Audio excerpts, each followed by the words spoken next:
ദൈവ തിരുനാമത്തിന് മഹത്വം ഉണ്ടാകട്ടെ.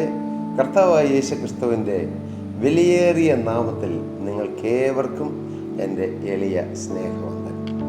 സ്തോത്രം. രവീന്ദ്രനാഥ ടാഗോറിനെ കുറിച്ച് നിങ്ങൾ കേട്ടിട്ടുണ്ടോ? ടാഗോറിനെ കുറിച്ച് കേൾക്കാത്തവർ വളരെ ചുരുക്കമായിരിക്കും. സ്കൂളുകളിലും കോളേജുകളിലെല്ലാം നാം പഠിക്കുമ്പോൾ ടാഗോറിൻ്റെ കഥകളെക്കുറിച്ച് നാം കേട്ടിട്ടുണ്ട്, വായിച്ചിട്ടുണ്ട്, പഠിച്ചിട്ടുണ്ട്. അദ്ദേഹത്തിൻ്റെ ഒരു കഥ ഇപ്രകാരം വായിക്കാൻ എനിക്കിടയായി. ഞാൻ ഈ കഥ പല ദേവദാസന്മാരും പറഞ്ഞ് മുൻപേ കേട്ടിട്ടുമുണ്ട്. ഒരു രാജ്യത്ത് ഒരു രാജാവ്, അദ്ദേഹം തൻ്റെ മന്ത്രിമാരോടും സേനാ നായകന്മാരോടുമൊത്ത് പരിവാര സമേതം അദ്ദേഹം ഒന്ന് പട്ടണം ചുറ്റുവാനായി രഥത്തിൽ കറങ്ങുകയായിരുന്നു.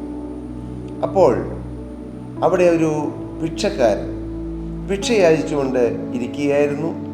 അവൻ രാജാവിന് ദൂരത്തുനിന്ന് കണ്ടു. അവൻ്റെ ഉള്ളിൽ വലിയ സന്തോഷമായി. കാരണം ഇന്ന് എൻ്റെ കഷ്ടപ്പാട് മുഴുവൻ തീരും, രാജാവ് എനിക്കെന്തെങ്കിലും തരും. ഇന്ന് എൻ്റെ ഈ യാചന സഞ്ചിയും ഈ യാചിക്കാൻ ഉപയോഗിക്കുന്ന പാത്രങ്ങളും എല്ലാം മാറ്റിവെച്ച് എനിക്കൊരു സൗഭാഗ്യ ജീവിതം കിട്ടും അവൻ സ്വപ്നം കണ്ടുകൊണ്ടിരുന്നു. അപ്പോഴത് രാജാവ് അവൻ്റെ അടുക്കിലേക്ക് തന്നെ രഥം ഓടിച്ചുകൊണ്ട് വരുന്നു. മാത്രമല്ല, അവൻ്റെ അടുക്കൽ വന്നപ്പോൾ രാജാവ് രഥം നിർത്തി. അതവൻ അത്ഭുതമായി. എന്നാൽ അതിലും അത്ഭുതകരമായൊരു കാര്യം, രാജാവ് രഥത്തിൽ നിന്നിറങ്ങി തൻ്റെ അടുക്കിലേക്ക് വരുന്നു. അവൻ്റെ കണ്ണുകളെ അവന് വിശ്വസിക്കാൻ കഴിഞ്ഞില്ല. രാജാവ് വന്നപ്പോൾ അവൻ തൻ്റെ ഭിക്ഷപാത്രം ഉയർത്തി കാണിച്ചു. കാരണം തീർച്ചയായും രാജാവ് എന്തെങ്കിലും തരും, അവൻ നല്ല പ്രതീക്ഷയാണ്. പക്ഷേ അവൻ്റെ പ്രതീക്ഷയ്ക്ക് വിപരീതമായി അവൻ ഭിക്ഷാപാത്രം ഉയർത്തി കാണിച്ചതുപോലെ രാജാവ് തൻ്റെ കൈ രണ്ടും ഈ ഭിക്ഷക്കാരൻ്റെ നേരെ നീട്ടുന്നു. അവന് എന്താണ് ചെയ്യേണ്ടതെന്നറിയില്ല. അവൻ അമ്പരന്ന് നിൽക്കുകയാണ്. അവൻ രണ്ടും കൽപ്പിച്ച് ധൈര്യം സംഭരിച്ച് രാജാവ് കൈ വലിക്കുന്നില്ലാത്തതുകൊണ്ട് അവൻ്റെ ഭിക്ഷപാത്രത്തിലേക്ക് കൈയിട്ട് ആദ്യം കിട്ടിയത് അവനെടുത്തു. അത് ഒരു മണി അരിയായിരുന്നു. അവനത് ധൈര്യം സംഭരിച്ച് രാജാവിൻ്റെ കയ്യിലേക്ക് വിറയ്ക്കുന്ന കൈകളോടെ അവൻ ആ കൈയിലേക്ക് ഇട്ടു. രാജാവ് ഒന്ന് പുഞ്ചിരിച്ചു, കൈ മടക്കി രഥത്തിൽ കയറി രാജാവ് പോയി. അന്ന് പതിവ് പോലെ അവൻ വീട്ടിലെത്തി. അവൻ്റെ ഭിക്ഷാടന സഞ്ചിയെല്ലാം അവൻ കുടഞ്ഞിട്ടു. അതിൽ പല സാധനങ്ങളുണ്ട് ഇല്ലേ, പലതും കൊടുക്കും. റൊട്ടി കഷ്ണങ്ങളുണ്ട്, അതുപോലെ നാണയത്തൊട്ടുകളുണ്ട്, അങ്ങനെ പലതുമുണ്ട്. പക്ഷെ അവൻ നോക്കുമ്പോൾ അരിയുടെ ആകൃതിയിലുള്ള ഒരു സാധനം വെട്ടിത്തിളങ്ങും. അവനത് നോക്കിയപ്പോൾ അത് വില കൂടിയൊരു രത്നമാണ്. രത്നം നോക്കിയപ്പോൾ അരിയുടെ ആകൃതി. അവൻ അന്ന് പകൽക്കാലം നടന്ന സംഭവത്തിലേക്ക് എല്ലാം തിരിഞ്ഞു നോക്കിയപ്പോൾ അവന് മനസ്സിലായി, ഞാൻ ഒരരി രാജാവിന് കൊടുത്തതും എന്നാൽ അരിയുടെ ആകൃതിയിൽ എൻ്റെ പാത്രത്തിൽ ഒരു രത്നം, വിലയേറിയ രത്നം കിടക്കുന്നതും അവന് മനസ്സിലായി. അവന് വളരെ സന്തോഷമായി. അവൻ സന്തോഷം കൊണ്ട് തുള്ളിച്ചാടി. പെട്ടെന്ന് അവൻ്റെ മുഖം ഒന്ന് മ്ലാനമായി. എന്താണ് അതിൻ്റെ കാരണം? അവൻ ഓർത്തു, ഞാൻ ഒരരി കൊടുത്തപ്പോൾ എൻ്റെ ഒരരിയുടെ ആകൃതിയിൽ എനിക്കൊരു വിലയേറിയ രത്നം കിട്ടി. എന്നാൽ ഞാൻ ആ മുഴുവൻ അരിയും കൊടുക്കുമായിരുന്നെങ്കിൽ എൻ്റെ അരികൾ മുഴുവൻ രത്നമായി തീരുമായിരുന്നല്ലോ എന്നവൻ ഓർക്കാനിടയായി. ഇതൊരു കഥയാണ്, പക്ഷേ ഇതിൽ വലിയൊരു ഗുണപാഠം ഇതിൽ കിടക്കുന്നുണ്ട്. രാജാതിരാജാവായ കർത്താവായ യേശുക്രിസ്തുവിൻ്റെ കരങ്ങളിലേക്ക് നമ്മുടെ ജീവിതം മുഴുവനായി അർപ്പിക്കുക. അങ്ങനെയെങ്കിൽ നമ്മുടെ ജീവിതം ധന്യമായി തീരും. ഈ ടാഗോറിൻ്റെ കഥയോട് ചേർത്ത് പ്രിയപ്പെട്ട പ്രേക്ഷകരോട്, ഇപ്പോൾ ഈ തിരുവചനം കേട്ടുകൊണ്ടിരിക്കുന്ന മാന്യ സഹോദരീ സഹോദരങ്ങളോടും വാർദ്ധക്യത്തിലെത്തിയ മാതാപിതാക്കളോടും എൻ്റെ കൊച്ചനുജന്മാരോടും അനുജത്തിമാരോടും കുഞ്ഞു കുട്ടികളോടും എനിക്ക് പറയാനുള്ളത്, നിങ്ങളുടെ ജീവിതം സമ്പൂർണ്ണമായി യേശുവിന് കൊടുക്കുക. യേശുവിന് കൊടുക്കുമ്പോൾ യേശു നല്ലത് മാത്രമല്ല വാങ്ങുന്നത്. അതാണ് യേശുവിൻ്റെ പ്രത്യേകത. നാം മനുഷ്യരാണെങ്കിൽ നല്ലത് കൊടുത്തില്ലെങ്കിൽ നമ്മുടെ മുഖം പാടും ഇല്ലേ? തീർച്ചയായും ഒരു മോശം വസ്തുവാണ് കൊടുത്തതെങ്കിൽ തീർച്ചയായും എന്നാലും ഇത് മോശമാണല്ലോ തന്നതെന്ന് ഒരുപക്ഷെ നമ്മിൽ ചിലർ പറഞ്ഞു തന്നിരിക്കും. ചിലർ മോശമാണെങ്കിൽ അത് വാങ്ങും. പക്ഷേ നമ്മുടെ കർത്താവിൻ്റെ കയ്യിലേക്ക് ഏത് മോശപ്പെട്ടതും ഏത് കുറവുള്ളതും കൊടുത്താൽ യേശു 2 കരം നീട്ടി വാങ്ങും എന്ന് മാത്രമല്ല, യേശു ആ ജീവിതം ധന്യമാക്കി തീർക്കും. അതാണ് യേശു ക്രിസ്തുവിൻ്റെ കരങ്ങളിൽ ജീവിതം കൊടുക്കുന്നതിൻ്റെ പ്രത്യേകത.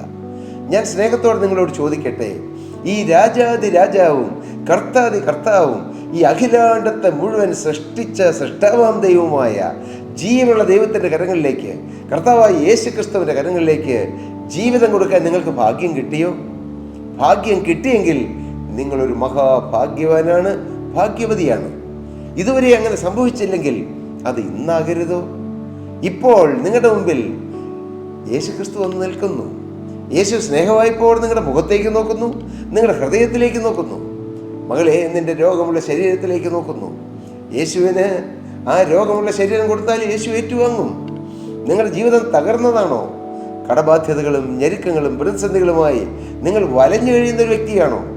ഒരുപക്ഷെ ആത്മഹത്യയെക്കുറിച്ച് ചിന്തിച്ച് മരിച്ചാൽ മതി, എന്തിന് ജീവിക്കണം, ഞാൻ ജീവിച്ചിട്ട് എന്ത് കാര്യം, ഞാനിങ്ങനെ ജനിക്കണ്ടായിരുന്നു, ഇങ്ങനെ നിരാശാകരമായ അനേകം വാക്കുകൾ പുറമേ വന്നില്ലെങ്കിലും അത് ഹൃദയത്തിൽ പേറിക്കൊണ്ട് പലപ്പോഴും ജീവിതത്തെ അലട്ടിക്കൊണ്ടിരിക്കുന്ന ആരെങ്കിലും ഇന്ന് ഈ വാക്കുകൾ കേൾക്കുന്നുണ്ടെങ്കിൽ ഞാൻ നിങ്ങളോട് പറയാം, നിങ്ങളുടെ തകർന്ന ജീവിതം യേശുവിന് കൊടുക്കൂ.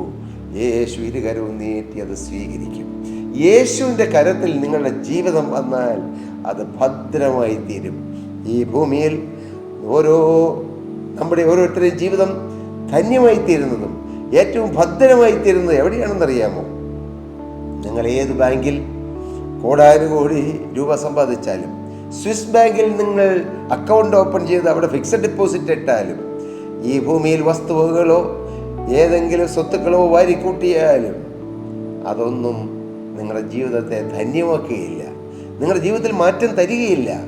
എന്നാൽ നിങ്ങളുടെ ജീവിതത്തെ ധന്യമാക്കുന്ന, നിങ്ങളുടെ ജീവിതത്തെ പുതുക്കി പണിയുന്ന, നിങ്ങളുടെ ജീവിതത്തിൻ്റെ കുറവുകൾ മാറ്റി, ബലഹീനതകൾ മാറ്റി, പോരായ്മകൾ മാറ്റി നിങ്ങൾക്ക് സൗഭാഗ്യമുള്ളൊരു ജീവിതം. ഞാൻ പറയുന്നത് ഈ ഭൂമിയിൽ മാത്രം സൗഭാഗ്യമുള്ളൊരു ജീവിതത്തെക്കുറിച്ചല്ല ഞാൻ പറയുന്നത്. ഈ ഭൂമിയിലും സൗഭാഗ്യമുള്ള ജീവിതം തരും. ഒരുപക്ഷെ അത് കഷ്ടതയുടെ മധ്യത്തിലാകാം, രോഗത്തിൻ്റെ മധ്യത്തിലാകാം. എന്നാൽ കഷ്ടതയില്ലാത്ത, രോഗമില്ലാത്ത, സങ്കടമില്ലാത്ത ദേശത്ത്, ആ സ്വർഗീയ സിയോൻ പുരിയിൽ നമുക്ക് നിത്യയുഗായുഗം യേശുവിനോടൊത്ത് വസിക്കാമെന്നുള്ള നിത്യജീവൻ്റെ അവകാശവും അനുഭവവും നിങ്ങൾക്ക് തരുവാൻ യേശുക്രിസ്തു പ്രവർത്തിക്കുന്നു. കൊടുക്കൂ യേശുവിൻ്റെ കരങ്ങളിലേക്ക് നിങ്ങളുടെ ജീവിതം. താമസിക്കല്ലേ പ്രിയരെ, ഇനി മാറ്റി മാറ്റി വെക്കല്ലേ. പാട്ടുകാരൻ പാടി, മാറ്റി മാറ്റി വെക്കല്ലേ, തീരുമാനം എടുക്കുവാൻ നാളെയാകട്ടെ നാളെയാകട്ടെ എന്ന് വെക്കല്ലേ, മാറ്റി മാറ്റി വെക്കല്ലേ, കാലം ഇനി നീട്ടല്ലേ, മൃത്യു വന്നണഞ്ഞിടുവത് ആരറിഞ്ഞു. മകനെ, നിന്റെ മേൽ ആ മൃത്യുവിൻ്റെ തണുത്ത കരം വന്ന് നിന്നെ കീഴടക്കുമോ? അത് ഇന്നാകുമോ, നാളെയാകുമോ, അത് മറ്റൊരു ദിവസമാകുമോ നമുക്കറിയില്ല. പക്ഷെ ഇന്ന് എന്ന് പറയുന്നത് ഈ ദിവസം നമുക്ക് കർത്താവ് ആയുസ് തന്നിരിക്കുന്നു, ആരോഗ്യം തന്നിരിക്കുന്നു, സുബോധം തന്നിരിക്കുന്നു. നിങ്ങൾ ഈ തിരുവചനം കേൾക്കുന്നു, നാളുകളായി കേൾക്കുന്നു. എന്നാൽ കാതലായ തീരുമാനം, ഏറ്റവും ശ്രേഷ്ഠമായ തീരുമാനം, ഏറ്റവും അത്യന്തം ഉത്കൃഷ്ടമായ തീരുമാനം എന്താണത്? യേശുവിന് വേണ്ടി ജീവിക്കുക. അതല്ലേ ഒരു മനുഷ്യന് ലഭിക്കാവുന്ന ഏറ്റവും വലിയ ഭാഗ്യം. ഒരുപാട് ഭാഗ്യങ്ങൾ ആത്മീയമായിട്ടുണ്ട്, ഭൗതികമായിട്ടുമുണ്ട്. എന്നാൽ ഏറ്റവും വലിയ ഭാഗ്യം അതൊന്നേ ഉള്ളൂ. എന്താണ്? യേശുവിന് വേണ്ടി ജീവിക്കുക, യേശുവിൻ്റെ കരങ്ങളിലേക്ക് ജീവിതം കൊടുക്കുക, യേശുവിനെ സ്തുതിച്ചുകൊണ്ട് ജീവിക്കുക, യേശുവിനെ ആരാധിച്ചും യേശുവിനെ മഹത്വം കരയറ്റിക്കൊണ്ട് യേശുവിൻ്റെ മഹത്വമുള്ള വേലയ്ക്ക് വേണ്ടി തൻ്റെ ജീവിതം വേർതിരിക്കുക, സെറ്റപ്പാർട്ട് ചെയ്യുക. ഈ ഭൂമിയിൽ ലക്ഷക്കണക്കിന് കോടിക്കണക്കിന് രൂപ ഒരു മാസം ശമ്പളം കിട്ടുന്നവരെ കുറിച്ച് ഞാൻ വായിച്ചിട്ടുണ്ട്, കേട്ടിട്ടുണ്ട്. എന്നാൽ അതെല്ലാം തീർന്നു പോകും. എത്രയുണ്ടെങ്കിലും തീരാൻ അധികം സമയം വേണ്ട. അല്ല, എത്രയുണ്ടെങ്കിലും ഒരു രോഗം വന്നാൽ മതി. എന്തിന്? നാം ഈ ഭൂമിയിൽ മാറ്റപ്പെട്ടാൽ നമുക്ക് എത്രമാത്രം ധനമുണ്ട് എന്നുള്ളതൊന്നും നമുക്ക് പ്രയോജനമില്ല. ഒരു മുട്ടുസൂചി പോലും കൊണ്ടുപോകാൻ നമുക്ക് കഴിയില്ല. എന്നാൽ നിത്യത്തിലേക്ക് നമുക്ക് കൊണ്ടുപോകാൻ കഴിയും. ഒന്ന്, എന്ത്?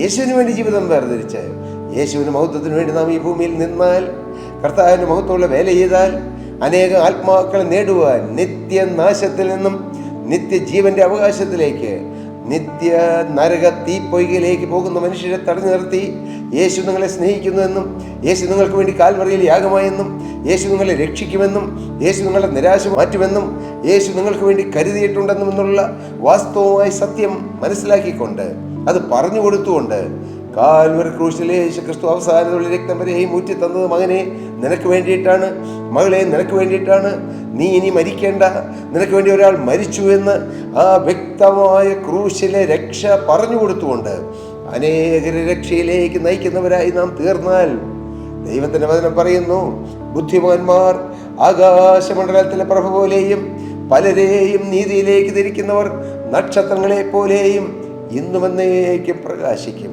ഒരു ദിവസമല്ല, എന്നുമെന്നും പ്രകാശിക്കും. ഹല്ലേലൂയ. നാം ബുദ്ധിമാന്മാരാകുക, ബുദ്ധിയുള്ളവരാകുക, കർത്താവിന് വേണ്ടി ഈ ഭൂമിയിൽ നേടുക. ഈ ലോകത്തിന് വേണ്ടി നേടി നിങ്ങളുടെ ആരോഗ്യവും ആയുസ്സും നിങ്ങളുടെ സമ്പത്തും സൗഭാഗ്യങ്ങളും നിങ്ങൾക്ക് ദൈവം തന്ന താലന്തുകളും ഈ ലോകത്തിന് വേണ്ടി മാത്രം അധ്വാനിച്ച് സമയം മുഴുവൻ ഈ ലോകത്തിന് വേണ്ടി ചെലവഴിച്ച പ്രിയ സഹോദര, മാന്യ സഹോദരി, യേശുവിന് വേണ്ടി ചെലവഴിക്കൂ, സമയം ചെലവഴിക്കൂ, നമുക്ക് തന്നതായി വിഭവങ്ങൾ ചെലവഴിക്കൂ, നമുക്ക് തന്ന ഭവനം യേശുവിൻ്റെ മഹത്വമുള്ള വേലയ്ക്ക് വേണ്ടി വിട്ടുകൊടുക്കൂ.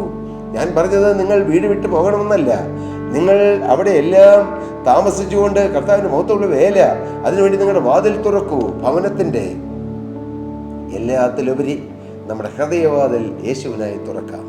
ദൈവത്തിൻ്റെ വചനം പറയുന്നു, ഞാൻ വാതിൽക്കൽ നിന്ന് മുട്ടുന്നു. കർത്താവ് പറയുകയാണ്, വെളിപ്പാട് പുസ്തകം 3-ാം അധ്യായത്തിൽ കർത്താവ് ഇപ്രകാരം പറയുന്നു, ഞാൻ വാതിൽക്കൽ നിന്ന് മുട്ടുന്നു. ആരുടെ? എല്ലാ മനുഷ്യരുടെയും. ആരും നശിക്കുവാൻ കർത്താവ് ആഗ്രഹിക്കുന്നില്ല. യേശു വാതിൽക്കൽ നിന്ന് മുട്ടുകയാണ്. He is knocking in front of your door. കർത്താവിന് സ്തോത്രം. യേശു വാതിൽക്കലിന്റെ മുന്നിൽ നിന്ന് മുട്ടുകയാണ്. ആരെങ്കിലും, ഇഫ് എനിബഡി, അത് ആരുമായിക്കൊള്ളട്ടെ, ഇതുവരെയും പാപം വന്നവനാണോ, നിരാശയിൽ പോയവനാണോ, ദൈവത്തിനെതിരായി പ്രവർത്തിച്ചവനാണോ, ഇതുവരെ അവിശ്വാസിയായി ദൈവവിരോധിയായി ജീവിച്ചവനാണോ, സാരമില്ല. ഏതെല്ലാ ഹീനകൃത്യങ്ങൾ വന്നെങ്കിലും സാരമില്ല എന്ന് പറഞ്ഞുകൊണ്ട് കർത്താവ് പറയുന്നു, ഇഫ് എനിബഡി, ആരെങ്കിലും ഈ ജീവനുള്ള ക്രിസ്തു മുട്ടുന്നതായ ശബ്ദം കേട്ട് ഹൃദയത്തിൻ്റെ വാതിൽ തുറന്നാൽ യേശു നമ്മുടെ ഹൃദയത്തിൻ്റെ ഉള്ളിൽ വരും, നമ്മുടെ ജീവിതത്തിലേക്ക് വരും. യേശു വന്നാൽ യേശു നമ്മോടും നാം യേശുവിനോടൊത്ത് അത്താഴം കഴിക്കും. അത്താഴം കഴിക്കുക എന്ന് പറഞ്ഞാൽ, പിന്നെ അത്താഴം കഴിച്ചിട്ട് സാധാരണ ഒരു വീട്ടിൽ വന്നാൽ നാം തിരികെ പോകാറില്ല, അവിടെ താമസിക്കും. എന്താണത് സൂചിപ്പിക്കുന്നത്? അത്താഴം കഴിച്ചിട്ട് പോകാനല്ല യേശു വരുന്നത്, മകനെ നിൻ്റെ കൂടെ സ്ഥിരം വസിക്കാനാണ്. ആ സൗഭാഗ്യം അതാണ് കർത്താവ് ദാനമായി നമുക്ക് തരുന്നത്.